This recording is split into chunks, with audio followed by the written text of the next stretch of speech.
And finally, the results are in my hand. And we have a tie. Okay?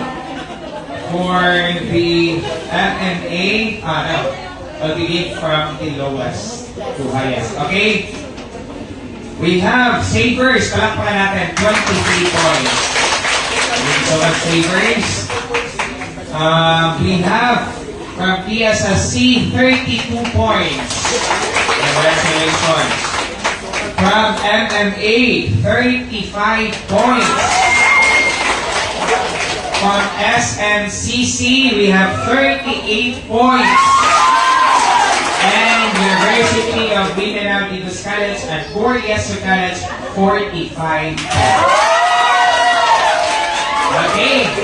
So as I have read earlier for the tiebreaker, in case of a tie, a sudden death round will be conducted with tie-breaking question until a winner is determined. Okay? We'll be having a tie-breaker or a tie-breaking question for Borges College and University of Mindanao.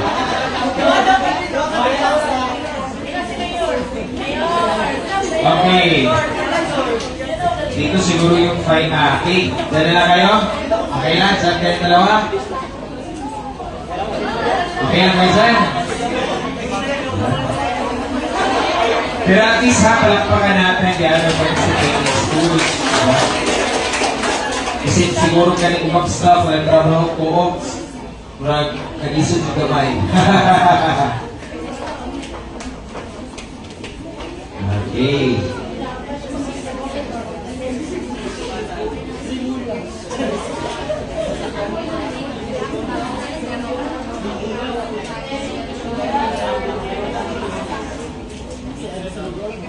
Okay. Rieso and UN, are you ready? Okay. Again, please refrain from making noises. Wala mo nang maingay.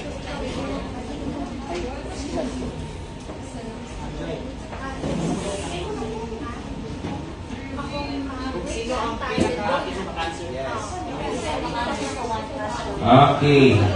Kung same sila makatama, another tie-breaking question. Okay, the tie-breaking question is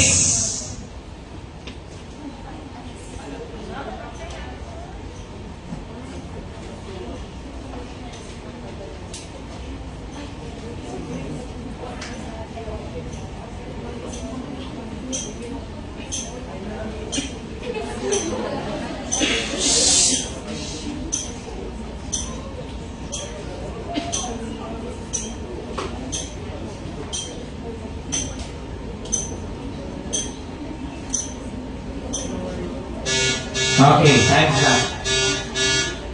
XYZ Cooperative's total asset is 130 million. What asset category was XYZ Cooperative fall? And the correct answer is large. Okay, University of Coriaso got the right answer.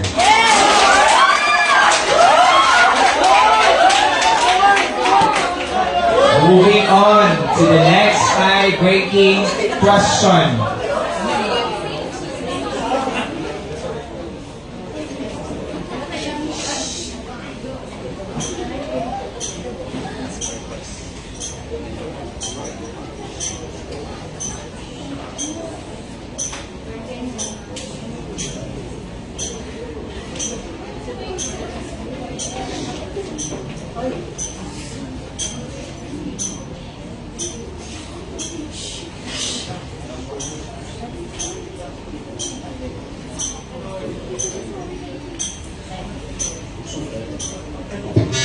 Time's up.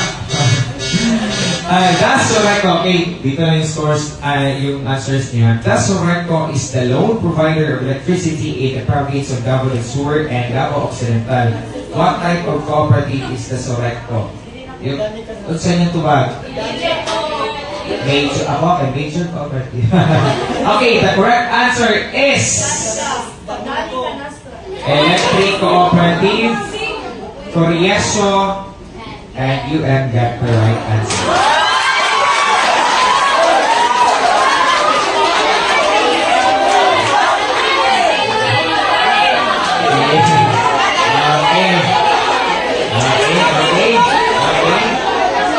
Okay, let's settle muna. Okay, relax. And let's have the third tie-breaking question.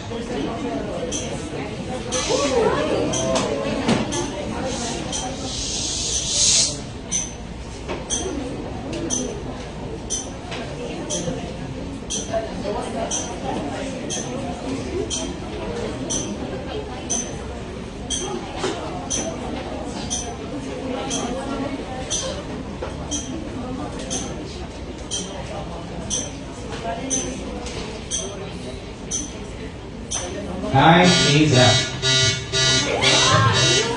Okay, who is responsible for the day-to-day operations and management of the cooperative? And the correct answer is the General Manager and the Chief Executive Officer, the CEO. Again, Coriaso and UM got the right answer.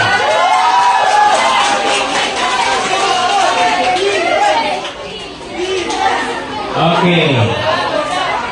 Okay na? Okay, compose mo na.